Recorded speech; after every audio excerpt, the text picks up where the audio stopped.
Hi welcome to our channel. Present మనతో పాటు దాము బాలాజీ గారు సీనియర్ జర్నలిస్ట్ ఉన్నారు. వారితో ఒకసారి మాట్లాడదాం.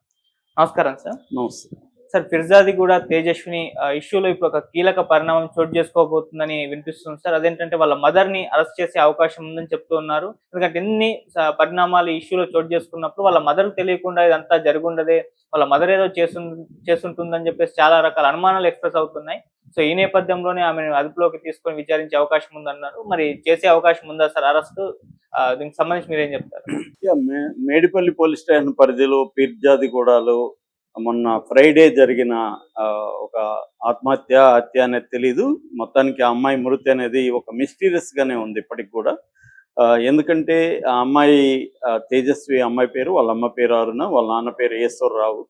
సో వాళ్ళ యాక్చువల్గా విజయనగరం వెళ్ళది, బట్ వైజాగ్లో ఉంటారు. దేశంలో అన్ని చేంజ్ అయ్యాయి, మీ నగలు కూడా చేంజ్ చేయండి. మీ పాత నగకు గ్రాముకి 150 రూపాయలు ఎక్స్ట్రా పొంది కొత్త నగలు తీసుకోండి. అదే తక్కువ తరుగుకు మీ లలితలో మాత్రమే. అయితే ఈ అమ్మాయి బెంగళూరులో ఒక సాఫ్ట్వేర్ కంపెనీలో పనిచేసేది. అక్కడ ప్రెజర్ అమ్మాయికి ఎక్కువైపోయింది. ఆ ప్రెజర్ని తట్టుకోలేక అమ్మాయి 6 నెలలకు ముందు రిజైన్ చేసేసి వైజాగ్ వచ్చేసింది. బట్ అక్కడ నుంచి మళ్ళీ మేబీ వాళ్ళ ఇంట్లో ప్రెజర్ ఉండొచ్చు, ఇలా ఎంతకాలం ఉంటావు, మళ్ళీ జాబ్ చూసుకోవాలి కదా అని 6 నెలలు అయిపోయింది. దాంతో ఈసారి తల్లి కూడా ఉండి ఆ అమ్మాయి ప్రెజర్ని కొంత తగ్గించడానికి, తల్లి కూడా దగ్గర ఉండడానికి వాళ్ళు ఫ్యామిలీ డిసైడ్ చేసినట్టున్నారు. దాంతో ఈ అమ్మాయి హైదరాబాద్ వచ్చి ఇక్కడ ఇల్లు తీసుకొని ఇక్కడ జాబ్ ట్రైల్ చేద్దామని అనుకున్నట్టున్నారు. దాదాపు 1-2 మంత్స్ బ్యాక్ వచ్చి ఈ పీర్జాదిగూడలో శంకర్ నగర్ కాలనీలో ఒక రెంటెడ్ హౌస్లో ఉంటున్నారు. అయితే ఆ రెంటెడ్ హౌస్ విచిత్రంగా ఉంది. అది ఒక అనఫిషియల్ లాడ్జ్ అని చెప్తున్నారు. రోజుకు 3500 వీళ్ళు ఇస్తున్నారు అని చెప్తున్నారు. అక్కడ అందరికి అనుమానాలు ఉన్నాయి. ఎందుకంటే రోజుకు 300, 3500 ఇస్తే ఒక రకమైన 4 స్టార్ 2 స్టార్ హోటల్లో, మంచి హోటల్లో దొరుకుతాయి.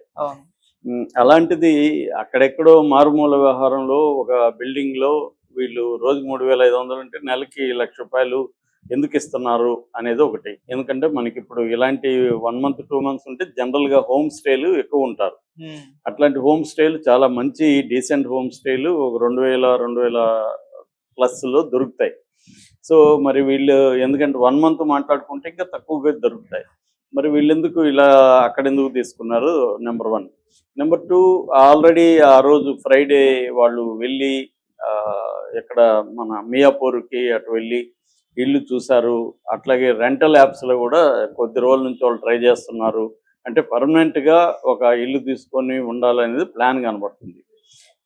ఈ టైంలో అమ్మాయి సడన్గా 2:30 గంటల ప్రాంతంలో బట్టలన్నీ ఇప్పేసి బయటకు వచ్చి వాళ్ళ తలుపు లాక్ చేసి, అంటే ఈ అమ్మాయి ఇప్పుడు కంప్లీట్గా మానసికంగా ఇది లేనప్పుడు లాక్ చేసుకోవడం ఇవన్నీ కూడా క్లియర్గా మనం చేస్తేనే కదా. మనం మానసికంగా సరిగా లేనప్పుడు మనమే తలుపేస్తామో లేదో కూడా తెలియదు మనకి ఏం చేస్తున్నాం. అమ్మాయి అంత ఆర్గనైజ్డ్గానే చేసింది కొన్ని విషయాలు. సో లాక్ వేసుకుంది, మళ్ళీ కిందకు వచ్చింది. కింద పోయి ఎవరో తలుపు తట్టిందని చెప్తున్నారు. 10 నిమిషాలు తట్టింది నీట్గా. వాళ్ళ ఇంట్లో వాళ్ళు బయటకు పోయి ఎవరు ఇది నగ్నంగా వచ్చి 2:30 గంటలకి రాత్రి తడితే ఎవరైనా భయపడిపోతారు. అలాగే వాళ్ళు తలుపు తెరవలేదు. వాళ్ళు తలుపు తెరుస్తుంటే కూడా ఈమె బతుకుండేదేమో. సో వాళ్ళు తలుపు తెరవల. తర్వాత కిందకి వెళ్ళిపోయి అక్కడ ఒక టెంపుల్ ఉంది, పెద్ద టెంపుల్. దాని పక్కన చిన్న టెంపుల్ ఉంది. పెద్ద టెంపుల్ లాక్ ఉంది, చిన్న టెంపుల్ లాక్ లేదు. లోపలికి వెళ్ళి అక్కడ కాసేపు ఉండిందని చెప్తున్నారు. ఆ తర్వాత చీర లాగింది అంటున్నారు. చీరతో పాటు విగ్రహం వచ్చింది. విగ్రహాన్ని తీసుకుని వెళ్ళింది. ఈ లోపల అక్కడ ఒక కుర్రవాడు పరిగెత్తిపోతున్నాడు. ఇంకొక 3 కుర్రాళ్ళు కూడా సీసీటీవీలో కనపడ్డారని చెప్తున్నారు. సో అక్కడ నుంచి వెళ్ళి దగ్గరున్న చెరువులో దూకి చనిపోయింది. ఇది ఇప్పటి వరకు ఉన్న సమాచారం. సో ఇప్పుడు ఏంటంటే అసలు వీళ్ళ తల్లి, ఎందుకంటే మీడియాతో మాట్లాడడానికి ఆమె నిరాకరిస్తుంది, ఎవరితో కూడా మాట్లాడట్లేదు, తిడుతుందని చెప్తున్నారు. ఆమె దీనికి కారణం అని చెప్తున్నారు. ఎందుకంటే ముందు రోజు రాత్రి వీళ్ళిద్దరి మధ్య పెద్ద ఆర్గ్యుమెంట్ జరిగింది అనేది కూడా ఇప్పుడు పోలీసుల దృష్టికి వచ్చింది. తల్లికి ఈ అమ్మాయికి మధ్య మేబీ ఉండే అవకాశం కూడా ఉంది. ఎందుకంటే ఇప్పుడు తల్లి కూడా అక్కడ ఉన్న తనకి ఒక సర్కిల్, ఒక ఇది ఉంటుంది అక్కడ వైజాగ్లో. అవన్నీ వదులుకొని కూతురు దగ్గరికి వచ్చేయాలి. ఇక్కడ ఇద్దరే ఉండాలి. పైగా కూతురేమో డిస్టర్బ్డ్గా ఉంది. రాత్రులట్టు పీడకల్లు వస్తున్నాయి, డిస్టర్బ్డ్ స్లీప్, ఫోబియా ఉంది, ఫియర్ సైకోసిస్ ఉంది. ఇలాంటి వాటిని డీల్ చేయడం తల్లికి కూడా ఛాలెంజింగే. అందుకని నీ వల్ల చూడు మంచి జాబ్ బెంగళూరులో వదులుకొని వచ్చావు, అందరూ చేయట్లేదా, నీకు మాత్రం ఏమైంది, ఇవన్నీ మాట్లాడే అవకాశం ఉంది. తల్లులు ఎవరైనా కూడా మాట్లాడతారు, వాళ్ళకి ఇబ్బందులు ఉంటాయి కాబట్టి. అలాగే ఆర్గ్యుమెంట్లు జరిగి ఉండే అవకాశం ఉంది. అలాగే ఆర్గ్యుమెంట్లు జరిగిందని చెప్తున్నారు. తర్వాత తల్లికి తెలియకుండా లాక్కేసుకుని ఎలా వెళ్ళింది అంత, ఎందుకంటే ఇది ఒకరోజు కాదు, రెగ్యులర్గా అమ్మాయి పీడకల్లో వస్తాం, మధ్యలో లేయడం ఇవన్నీ ఉంటాయి కదా. మరి ఈమె పట్టించుకోలేదా, లాక్కేసుకొని ఎలా వెళ్ళింది, తెల్లవారి వరకు ఆమె చూసుకోలేదా, మధ్యలో మెలకువ కూడా రాలేదు ఆమెకి, ఇవన్నీ అనుమానాలుగా ఉన్నాయి. రెండోది ఆమె చెప్తున్న ఇది కూడా కంప్లైంట్ అయితే మేడిపల్లి పోలీస్ స్టేషన్లో ఆమె ఇచ్చింది.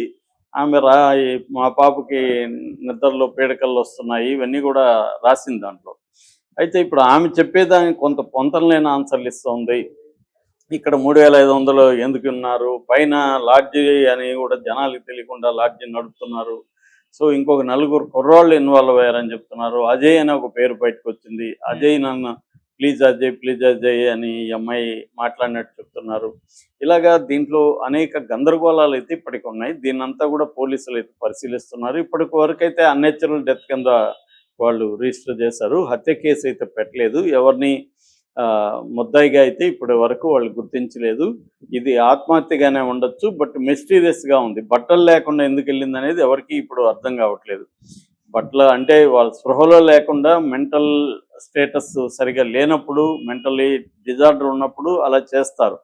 కానీ మరి అలా చేసినట్టు లేదు. అమ్మాయి మళ్ళీ లాక్కేసుకుని వెళ్ళింది, కిందకి వెళ్ళి తలుపు తట్టింది చాలాసేపు 10 నిమిషాలు, మళ్ళీ గుళ్ళోకి వెళ్ళింది, గుళ్ళో కాసేపు ఉంది, చీర తీసుకోనింది. అంటే స్పృహ ఉందే చేసినట్టుగా ఉన్నాయి. మరీ అంత మెంటల్ స్టేటస్ డిస్టర్బ్డ్గా లేదు. నైట్ చాలా మందికి డిస్టర్బ్డ్ డ్రీమ్స్ వస్తాయి. ముఖ్యంగా ఎంఐ 6 months జాబ్ లేకపోవడం, అక్కడ కూడా స్ట్రెస్కి గురి కావడం, దానివల్ల కూడా ఎంఐ కొంత ఫోబియానో సైకోసిస్ ఉంటుంది. జనరల్గా ఏంటంటే సోషల్ ఫోబియా అంటారు. అంటే మంచి జాబ్ వదిలేసి వచ్చినప్పుడు అందరూ నీకేమన్నా పిచ్చి పట్టిందా, అలాంటి జాబ్ దొరకడమే కష్టం, ఎంతోమంది జాబులు లేకుండా ఉంటే నువ్వు ఆ జాబ్ వదిలేసి వచ్చావు, ఒకవేళ ప్రెజర్ ఉంటే దాన్ని ఎలా తగ్గించుకోవాలో ప్లాన్ చేసుకోవాలి అనేది చెప్తారు. అది చెప్పినప్పుడు తను ఏమన్నా తప్పు చేసి వచ్చానా అన్న ఫీలింగ్ అయితే ఉండొచ్చు.